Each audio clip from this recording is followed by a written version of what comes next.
세상을 연결하는 뉴스 브릿지입니다. 혹시 포카라고 들어보셨습니까? 이 아이돌 스타의 사진을 담은 포토카드를 가리키는 말인데 요즘은 돈을 받고 거래하는 사례도 흔하다고 합니다. 최근 화제를 모은 어도어 민희진 대표의 기자회견에서도 이 문제가 거론됐는데요. 이날의 소비자학과 이은희 교수와 이야기 나눠보겠습니다. 교수님 어서 오세요. 네, 저희 아이도 이 생일 선물로 포카를 받고 싶다고 해서 무슨 말인가 했더니 이 포토카드를 가리키는 말이더라고요. 그런데 네네. 요즘 이 포카를 이용해서 포테크까지 한다고요? 네네. 그 포테크는 포토카드하고 재테크를 합성한 말입니다. 네. 이 포토카드는 말씀하신 것처럼 그 인기 가수 앨범을 열면 거기에 이제 가수의 사진들이 하나씩 들어있는데 이제 어떤 가수 사진이 들어있을지는 잘 모르는 것이죠. 그래서 이제 요 자기가 원하는 가수의 카드가 안 나올 때는 뭐 여러 장을 산다든가 이런 식으로 해서 또 자기가 원하는 카드를 못 얻었을 경우에는 이제 중고 거래 앱에서 서로 사고 팔고 하기 때문에 그거를 이제 그 포테크라고 얘기하는 거죠. 이제 네. 포토카드를 중고 사이트에서 거래하면서 이제 돈을 벌기도 하고 뭐 이러는 것이죠. 아, 네, 포토카드를 거래해서 차익을 남기는 네네네, 거군요. 그렇죠. 그렇다면 이 청소년들 사이에서 포토카드는 주로 어떻게 거래가 되는 겁니까? 네, 주로 이제 중고 거래 앱에서 거래가 되는데요.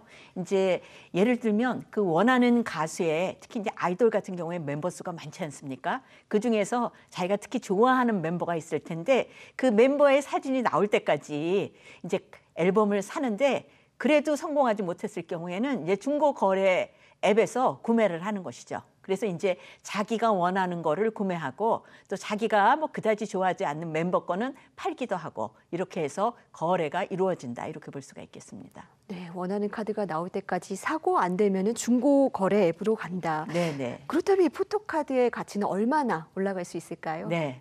그 아이돌 멤버 중에 숫자가 많은 멤버는 몇 명쯤 될 거라고 아시나요? 아, 요즘은 정말 대여섯 명은 예사고 엄청 많더라고요. 네네. 예. 제가 인터넷을 뒤져봤더니 26명도 있더라고요. 아, 그렇습니까? 네, 26명, 27명.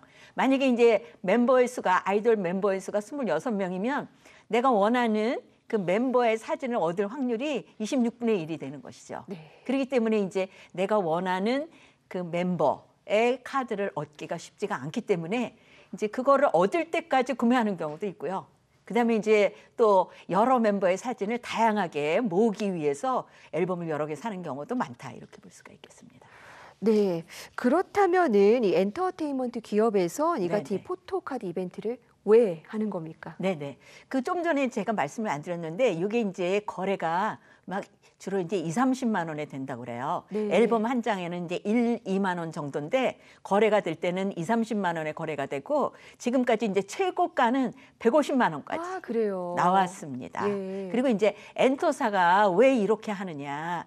이 포토카드를 구매하기 위해서 이 앨범을 여러 개를 사잖아요. 그렇기 때문에 이제 그 엔터사 입장에서는 앨범 판매수가 늘어나서 수익이 늘어난다 이렇게 볼 수가 있고요.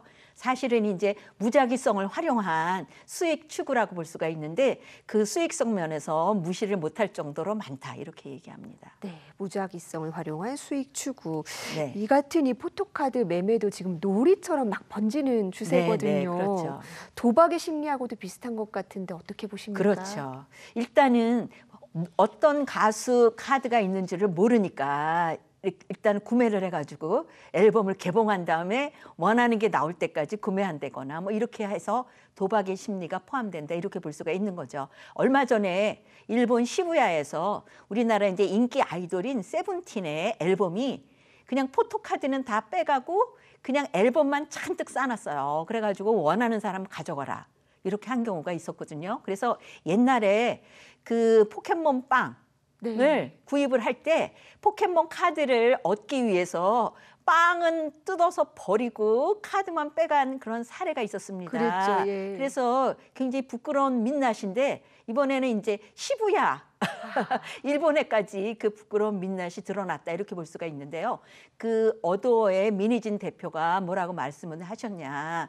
이 포토카드를 토대로 해가지고 이 팬들이 그 앨범을 너무나 많이 사게 되니까 팬들한테 너무 큰 부담이 된다. 그래서 이런 방식은 바람직하지 않고 자기가 키우는 뉴진스는 이런 포토카드 안 했다. 네. 이렇게 이제 그때 기자회견에서 말했습니다. 네, 그렇군요. 네. 그렇다면 혹시 포테크가 법에 위배되거나 악용되는 네. 점은 없습니까? 일단 이제 지금 현재 사실은 이제 도박 심리를 조장하고 청소년들한테 사행심도 조장을 하죠.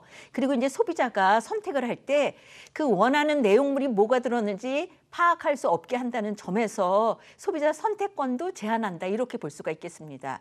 특히 이제 우리나라 K-팝이 전 세계적으로 인기가 많아가지고 빌보드 같은 공신력 있는 차트에 올라가는데 그 미국이나 영국의 언론에서는 그 당신네 나라는 포토카드로 앨범 판매 수가 과하다 계상되는 거 아니냐 이러한 이제 비판적 시각도 제기가 되고 있습니다. 네, 그렇다면 이렇게 악용되는 사례를 막으려면 또 어떤 대처법이 가능할까요? 네, 저는 두 가지를 말씀드리고 싶은데요. 이제 하나는 규제를 좀 해야 된다라고 말씀드리고 또 하나는 이제 소비자 교육을 활성화시켜야 된다 이렇게 말씀드리고 싶습니다. 규제라는 것은 이게 이제 약간 도박 심리를 조장을 하는 것이기 때문에 과거에 우리나라에서 이제 경품이 과열된 경우가 있었어요. 그래서 이제 심지어 어느 백화점에서 경품으로 아파트를 내건 적도 있었거든요. 그래서 너무 사회적으로 문제가 심각해지니까 그거를 이제 공정거래위원회에서 그거를 규제를 통해서 막았습니다. 그래서 이렇게 규제를 통해서 이 당첨 확률을 공개하게 하거나 아니면 당첨 확률을 좀 높여가지고 판매를 하고 그 당첨 확률을 정부가 이제 규제를 하는 것이죠. 그게 이제 하나의 방법이라고 볼 수가 있겠고요. 이제 가까운 일본이나 중국 그리고 선진국들도 이러한 이제 청소년을 대상으로 한 이런 랜덤 카드나 이런 사행성 있는 그런 판매에 대해서는 법을 통해서 규제를 활발하게 하고 있습니다. 네. 그다음에 이제 또 한 가지 소비자 교육에 대해서 말씀드리고 싶어요. 일단 아무리 규제가 있다 하더라도 이 소비자들이 그 욕구를 자제를 못하면 이게 해결이 안 됩니다. 그래서 이제 이 청소년들은 갖고 싶은 게 있다 하더라도 그거를 적절히 자제할 줄 알아야 된다. 이런 거를 다양한 소비자 교육을 해야 되는데 좀 선생님들께서 학교 교육을 통해서 좀 자신감 있게 좀 말씀해 주시고 그다음에 또 인터넷을 통한 캠페인도 좀 활발하게 하면 좋겠다 이렇게 생각이 들고요. 또 부모님들 모아서 교육시킬 때 부모 교육을 할 때도 이러한 주제를 좀 넣으셔가지고 부모님들이 가정에서 소비자 교육을 활발하게 하도록 도모하면 좋겠다 이렇게 생각합니다.